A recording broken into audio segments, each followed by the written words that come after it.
I'm working with a client outside of Wilmington, North Carolina, who is very concerned about that, and he wanted, he's doing steel with like a 6-foot concrete stem wall. So it's steel and concrete, but he's right on the coast in Wilmington, and he just wants something that's going to be able to sustain during the hurricanes to come. Mm-hmm. So that's a big one. I've been hearing a lot of that lately, especially on the commercial side. Like, I don't want to lose my building to a storm. And this seems like the strongest route to go. I've heard that a lot.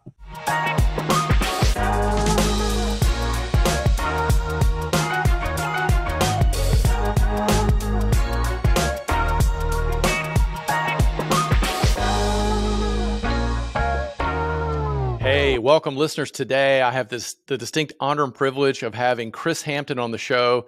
Today, Chris is the National Sales Manager for Ithaca Steel Buildings Corporation. And, I get questions all the time from folks about wanting to build or buy a building. If they want to build, do we build something stick-built from the ground up? Do we do a steel building? What are the options? And so I thought, what better than have an expert in the space who's been in the space for 20 plus years, knows steel buildings inside and out, who can answer a ton of questions. So, Chris, thanks for being on the show today. You're very welcome. It's my pleasure, honestly. Yeah. So, Chris, just before we jump into steel buildings, everything, tell me, how did you get into that space? I mean, it's not like you just go out of college and jump into steel building industry. No, you don't. It's really a winding road how I got into it. I did, go to college at the University of Louisville in Louisville, Kentucky, where I was a football player. So I was a scholarship athlete, and, education was on the back burner, like a lot of athletes. And, I got the communications degree. And then I moved out west to California where, I had fun. I was a ski bum. I surfed. I did all that. So when you're doing that kind of life, you're in the service industry. You're waiting tables or you're working construction. So I got into construction that way, and all throughout that time I was in construction, and then I would work some sales jobs, and then I got hooked up with the owner of Ithaca Steel probably about 12 years ago in Colorado. We did a couple projects together, and we've been together ever since. I was actually sitting in Colorado post-pandemic, and I was just building steel buildings, and Steve called me up, right after the pandemic, and there's not anyone that I would move from West Coast to East Coast for besides Steve Baratello, who owns Ithaca Steel. So, that's kind of how I got into it. And yeah, there's no really easy way to get into steel buildings, but it's all construction based. Yeah. Well, you hit on a lot of my hot buttons: skiing and surfing and diving and things like that, and college football. Although I'm really disappointed in my team. University of Louisville Cardinals. That was under Howard Schnellenberger. Are you a Virginia guy? Yeah, Virginia Tech. We're Hokies here on this side of the world. We played Virginia Tech when I played. I'll have to look it up and email you. Yeah, that'd be fantastic. It's exciting. We'll have some good talks. So, all right. Well, let's dive, Chris, into the steel building space. And I've got a bunch of just questions just because I get these questions all the time, and let's just kind of see where it goes. For sure. So just kind of looking at the industry, and as long as you've been in it and around construction, how would you say like steel building designs and materials have evolved over time, like in terms of efficiency, sustainability, and maybe like cost effectiveness? Yeah, it's really nuts from, the beginning, even 10 years ago when I really, really got into the steel building industry. It's gone from, just give me a 40 by 60 box to, hey, I need to build a house on the coast with all these storms we've been getting. I want to build with steel. Um, and, and then on the commercial side, I think people are finally realizing, the ease and the less hassle of putting up a bigger steel building as opposed to stick framing it or using concrete. Now, I'm a construction guy, so I love those ways of building. I mean, I'm a hammer guy. I love wood, and I love concrete. But to be able to go from design to having a 30,000 square foot structure up in 6 months, weather tight, is pretty amazing. How fast you can get it done if you do it the right way and plan correctly. Mm-hmm. So that's the big one, and the longevity of the steel buildings in the day of age of climate change and storms. I mean, I'm working with a client outside of Wilmington, North Carolina, who is very concerned about that, and he wanted, he's doing steel with like a 6-foot concrete stem wall. So it's steel and concrete, but he's right on the coast in Wilmington, and he just wants something that's going to be able to sustain during the hurricanes to come. Mm-hmm. Mm-hmm. So that's a big one. I've been hearing a lot of that lately, especially on the commercial side. Like, I don't want to lose my building to a storm, and this seems like the strongest route to go. I've heard that a lot. Interesting. Mm-hmm. So the perception out there is the steel building is going to be much more stronger than a stick-built building through something like that. Exactly. Yeah. Yeah. Well, it's interesting. So, okay. And I can understand that, having lived in North Carolina, Raleigh, for about 10 years in my past. I remember the storms coming up the coast, and I remember Hurricane Fran coming through Raleigh and just demolishing the whole, I mean, literally, I got stuck in my neighborhood for a week and couldn't get out of the city for 2 weeks. It was like, right. I mean, it was unreal. Yeah. And then Wilmington is obviously strike zone, like right in the heart of the bullseye. Yep. So, all right. Well, so thinking about that, so you've got an advantage of strength and durability and sustainability there. What about so customization though? I mean, can you make a steel building today? My vision in the past was just you got a barn in the back and it's steel, yep. And it's rusting and getting old. Give me modern day customization and what that can look like. Well, and I think that's a big myth too, with and I think it goes back to how a lot of steel companies started selling the buildings, right? And I don't want to really get into that because it's weird and it's kind of like telemarketing, but a real steel building project is you're building to suit your customer, right? So that's always, and that's a big question we get a lot as well when you're trying to price out a building. People think that you just have like price lists sitting in front of you, but if you want to do the project right, it starts with the design of the steel building, and with that, there's a lot you can do. I mean, we get calls all the time of people saying, can I do this? Yes, you can do that. Can I do it? Can I do box outs? Can I do hipped roofs? Can I do L shapes? Can I attach to my existing building? Yes, you can do it. It's the most economical way to build a steel building is a box, a rectangle or a square box, but you can do anything with them. We have an office in Marathon, Florida, and I was driving over the bridge yesterday. This is in the Keys, in the Florida Keys. And I was driving over the bridge yesterday, and I looked up, and there was a 30-foot tall steel building with it had 4 walls, and then it had like circular I-beams And I was like, how did they do that? I bet that costs $1 million per beam. And I think that's the gist of that conversation is you can do anything with an unlimited budget, but, and the most economical way are the boxes and the rectangles and just the normal way to build. But, we're seeing a lot of houses, etc., being made of steel buildings. And, there's some things where instead of having the tapered beam at the top of the roof, you're going to go a straight beam.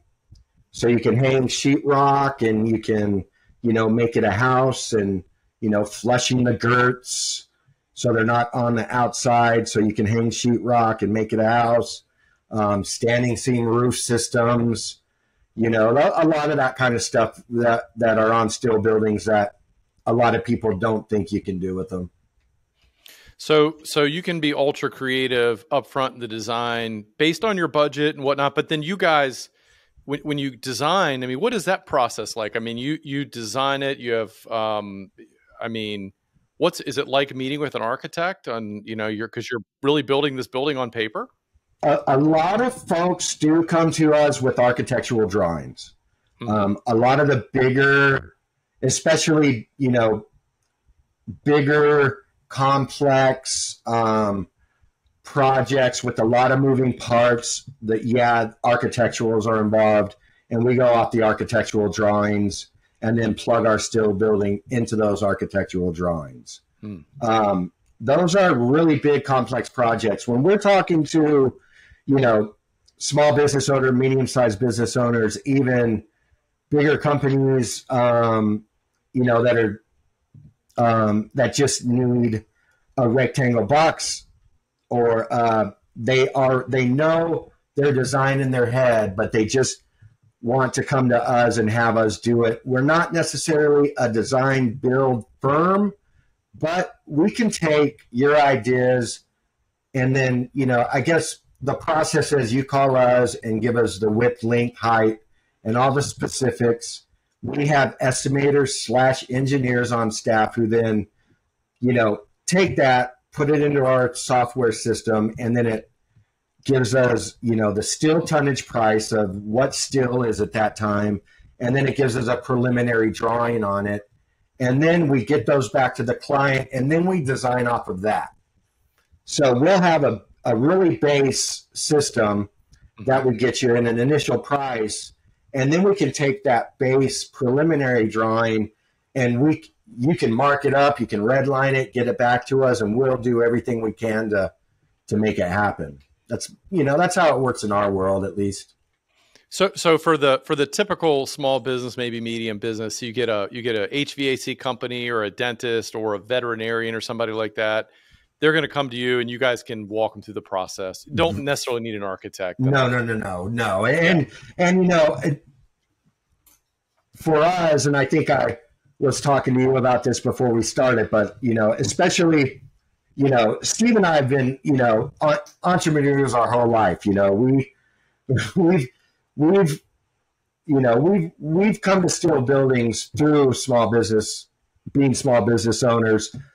Steve's father owned a gas station in a little town outside of Albany, New York. Steve grew up working in that gas station. My dad and I owned a restaurant growing up. So we kind of come from that background. So especially with us, when small business folks call us, medium-sized business folks call us, that's near and dear to our heart. And, we try to figure out the most economical way to get to the finish line, because I don't care what anybody says, that number matters, and it always matters. The budget matters. And so if we can figure out the design and the engineering, even if you have to go to an architect after to finish the design, at least you have the engineering where then the architect can plug that into our engineering, and that saves thousands of dollars, sometimes hundreds of thousands of dollars, already having the engineering done. Okay. Yes, there's a lot of moving parts, and there's site plans that need to be done. But you could call us up and with the thought in your head, and we could get you to the finish line without, having to hire architects and outside engineers, et cetera, et cetera. Mm-hmm. We can do a lot of that under roof if it's not too complex, for sure. Well, that's a good point, because I'm with you. Being in finance for as long as I have and own different businesses, that bottom line number is critically important for a small business. And you want to help these guys and gals, put them in a position to win, because a lot of them, this building they're building, particularly if it's an owner occupied space, it's a major investment, and they're taking a lot of their profit and they're putting in the building for a long-term play, right? That's going to build wealth and equity. So you don't want to get in over your head. You want to get in right.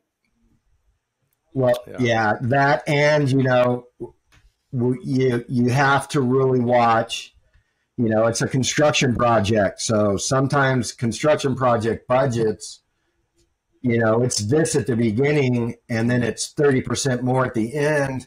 That could destroy businesses. It could destroy people, and that's what we try to do in our business, is to, take that design, dream, and make it into a reality with what we started at the beginning. So those initial conversations that we have at the beginning are really important, because we want to make sure we get that right. There's different loads and codes for each town. There's different ways of designing. There's time frames that you have to look at. Yes, steel is a commodity. Yes, the price could change, but does it change like some of these steel building companies say when they're trying to push someone into a cell? No.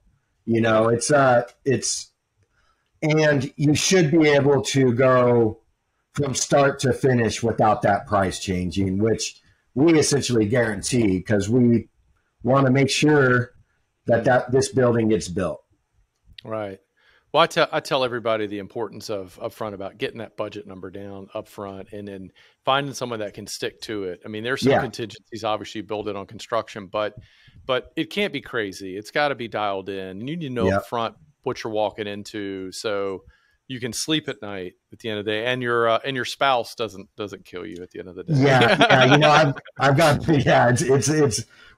a great story. A father-son in Idaho called us, and hey, we've got this piece of land. We have a client that if we put up this 60,000 square foot building, they're going to move into it. And okay, let's do it. We'll get it done. But it's me and my dad. I'm taking out my 401k to do this. Okay, and it's 60,000 square foot. Just the initial deposit, to get going on the engineering was pushing $100,000. So we altered our contract for them. We said, we'll take the deposit. We will secure your steel. We'll get the drawings done for you. But if anything happens from now until permitting, we don't want to keep your money. This isn't, what we're doing with that money is buying the steel, so the price won't change. But if something happens, we'll refund that money, and it just so happened the client backed out at the last minute, hey, we're not, and what are we going to do? Keep that money and just say, hey, that's our money now. It says in our contract, it's non-refundable. That's not right, first of all. So, we got the money back to them, and it's, well, actually, I think they're using that money for another build, but, we put it in our contract. We protected them, because it is, it's a risk anytime, especially in the construction industry. Heck, I just had to go to fight for my mom because a plumber in New Albany, Indiana came in and dug up her bathroom and then didn't want to finish some work. You know, Yeah. it's just the construction industry is crazy. So you got to make sure, you know, you're working with people that want you to succeed, I guess is the word. No, that's totally right. I mean, you got to have people in your corner. It's a big deal. And again, if you're building your first building, you probably have no clue what you're walking into. And No, so you got to have some trusted advisors. And we certainly huge proponents of that. But that brings up a question though about contractors. Okay. I know there's a lot of great ones out there. There's some that aren't so good, but we're going exactly. to assume, let's just take a good contractor right now. So if I want a steel building and I call you up, Chris, and I say, okay, I want to build a 10,000 square foot space for my business here and whatever.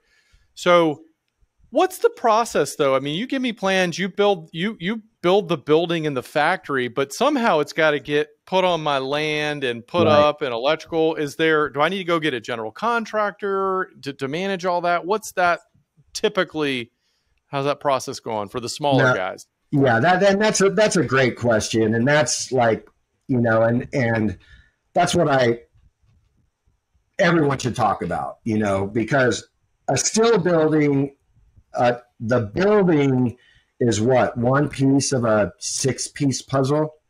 You know, first of all, you know, before people even get to us, if they need to, you know, you have to have site plans done. You have to make sure that the zoning is correct, that you can build on this. So, you know, the site planning and all of that, you know, comes first. Obviously, if someone's just building a garage in the backyard, yes, they can come to us and use our engineer drawings to get through permitting. But, you know, so you've got all of that. So when we start working with the client, we're going to get them the steel building numbers. We're going to get with our erector. So you're going to have a price of material erected. So that is 2 pieces of the 5-piece puzzle to get to a finished product. Now, And let those me other pause pieces, you. Let me go pause ahead. you there. Erected, you mean delivered to your site and put the steel piece put together? Is that what you Yeah, mean by and erected? and Okay. erected is doing the construction to stand the building up. Okay. So we get the material delivered to site, and then we work with erectors around the country. In the Northeast, we have one of the best erectors in the country that pretty much does all of our projects. I don't think he does anybody else's, so he's a part of our team. So we deliver the steel, and then our erector is there to stand the steel up. So when we initially talk, we can get you the steel erected price, but you still need a concrete price. So that's the red iron I-beams sit on piers. They don't sit on the foundation. So you have to get a price on the piers and the foundation. So there's concrete. And then you have to, you know, then you're going to have your mechanical, your electric, and your plumbing. So yes, sometimes a GC is great you can just hand that off to a GC and say, you do my concrete, electric, plumbing, mechanical. And we kind of say it as, if you're going to do it where you're going to hire a concrete person, you're going to hire your plumber, you're going to hire your mechanical folks, then you're essentially acting as your own GC. Mm-hmm. And first of all, you can save a lot of money doing that way. And but buying the steel building and getting the price for the erection, the construction of the steel building, like I said, is 2 pieces of a 5-piece puzzle. So it's really important that you do have your ducks in a row before giving a deposit on a steel building, because this part of the budget, yes, it is the biggest part of the budget, but it is only a part of the budget, you know? Right. So you got to make sure that you do have that concrete price. You do have to make sure that, you know, you have someone that's going to, you know, be able to do your plumbing and do your mechanical and do your electric, you know, because if you just kind of piecemeal that together at the end, you have no idea how much that stuff is going to cost. So Right. just getting the quote that we send out is not the one that you want to take to the bank to get your construction loan. Right. Right. And I'll second that. Yeah. So talking about price and dollars, we talked about stick build, and again, and not necessarily talking about the, the very, very large buildings, but your typical, small business size building. How would you say, when you look at the whole project, the steel building compared to stick built from the ground up cost wise, do you have any sense of how they would compare? I think we're pretty close. Obviously we're more expensive than wood, right now. Concrete built probably is the most expensive now. Red iron probably falls behind that, and then wood close behind, and then everything else, but it's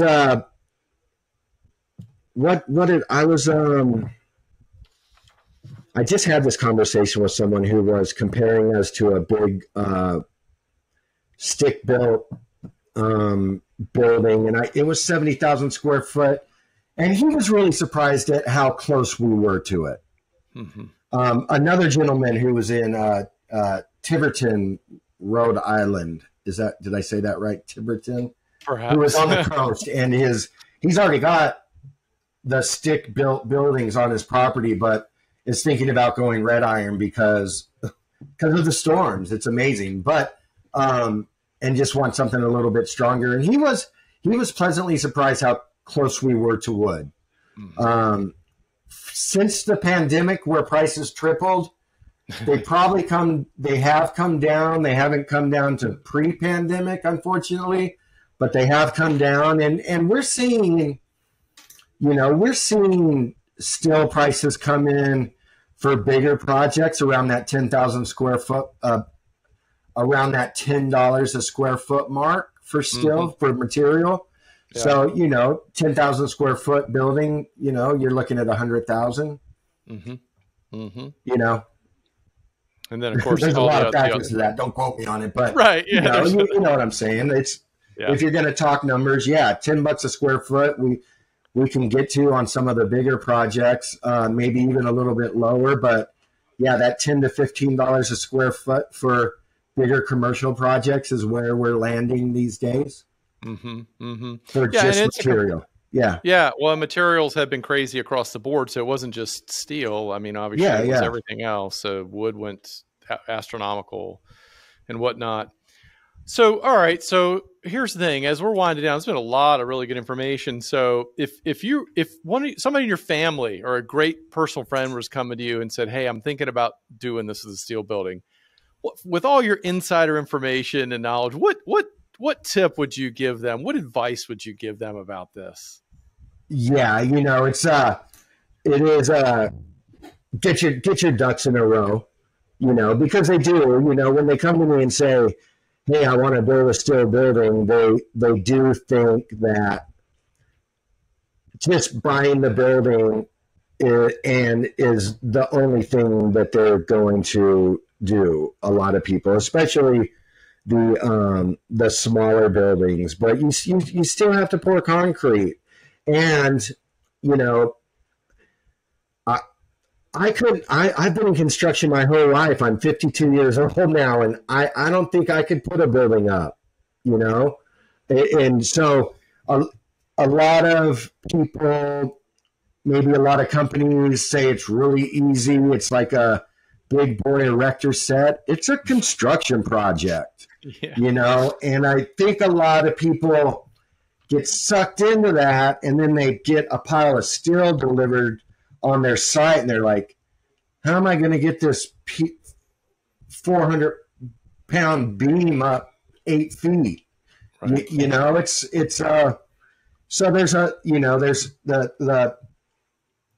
the having your ducks in a row. Yes, you can get a rudder-type building up with just a steel and a concrete pad if you have the skills and have some good buddies who know how to do it with a front loader, a scissor lift, and impact wrenches. Like, it can be done. And people save a lot of money doing it that way, but you have to make sure that you have a good concrete person and you have a good erector. ready to go when your steel is going to deliver. And that number's for real. You know, you don't want someone just, you know, if you're going to put a deposit down on a steel building, you have to know what those other costs are, or your budget will skyrocket at the end. And you have to have those numbers in writing, and you have to talk to the erector, and you have to vet them and make sure they have a crew that can be there. You know, we're going to take care of you. Ithaca Steel is going to take care of you. But we spend 90% of our time, a lot of projects, you know, taking care of problems that we probably shouldn't be taking care of just because it's a construction project. But what are we going to do? You know, we sold them the building, but it's, you know, my erector did this wrong. Yeah, it's not really us, but let us help you get it fixed, you know. It just, those are the main things I tell people. And normally when a family member does come to me, they see my price and they're like, wow, that's really great. And then I say, okay, call this guy, call this guy, call this guy, call this guy. And, you know, they either call me back and say, yeah, you know, I can't spend $150,000 on a garage in my backyard. Or they just don't call me back. And so message received. So Chris, that's been so awesome. Is there anything else that we missed? Anything kind of like burning a hole in your pocket? You're like, just one more thing that we should cover? No, you know, I really wanted to get that out there about the steel price, how, you know, yes, it's a commodity, but it doesn't fluctuate like people think. Like, you know, so, you know, when you're buying a steel building, you know, buy it from project folks like Ithaca Steel that aren't telemarketers. You know, when you're buying a steel building, you know, make sure there's no escalation clauses in the contract. Read the fine print. They can't change the price on you. It's just, first of all, it's not right. But, you know, we you know, obviously people do their due diligence when they call us and they get quotes from some companies that are just, you know, it's like, there's no way that's right. You know, that's below cost. It's They don't have a building just laying out in the yard that they're giving away like that. They don't. So it's, you know, they know that if they get them in the contract and they don't read that fine print, that they can change the price on them in 3 months. And that's, I don't know how people live with it, but it's, you know, those are the two biggest things though, you know, escalation clauses and, you know, making sure you have your ducks in a row. Well, I totally agree with that. And that's good sound advice. And I would add to that, by having a good team around you, maybe a good attorney, a good loan guy that's going to help you finance it, that can also look over that stuff before you commit and give you some insight and watch your back, because we all want you to succeed. We can't, you know, a lot of times we have blind spots, right? We see what we want to see, we hear what we want to hear. Yeah. And then at the end of the day, reality slaps us across the face and we're like, oh my gosh, it was right in front of me the whole time. So Chris, how do people get up with you, man, if they want to buy a steel building or explore this thing? Yeah. And just to get back to that, you know, I was gonna say, you know, it's not just our industry. I mean, that's, you go anywhere on the internet, you got to watch your back, right? So, but yeah, my name is Chris Hampton, Ithaca Steel Buildings, ithacasteel.com. Check us out, give us a call, and yeah, we'll definitely treat you right. We'll get you a real price, and if you decide to work with us, we'll get your building up for sure. There you go. There you go. We'll get that in the show notes. So Chris, man, it's been awesome. I appreciate your time today. It's it has super been helpful. Awesome. Yeah. Nice to meet you. Thank you very much. Hey, gang, just winding down here today. Thanks for listening to the show. And as always, if you need capital to grow your business, you're looking to purchase commercial real estate or build a building or invest in commercial real estate, or you're looking to acquire a business or a competitor, or just need growth capital, we'd love to talk to you. We fund businesses all day long. Our mission is to help entrepreneurs win and to fund their businesses and fund their dreams so that they can make an impact in their community. Reach out to me today. Go to our website, click the button to schedule a 20-minute conversation, discovery call. We'll have a quick conversation, see if there's a need, see if there's a fit, and we can take it from there. The website is VPC, Victor Paul Charlie .capital. That's VPC.capital. All right, there's no .com on that. It's VPC.capital. As always, keep crushing it and hope to see you soon around here. Take care.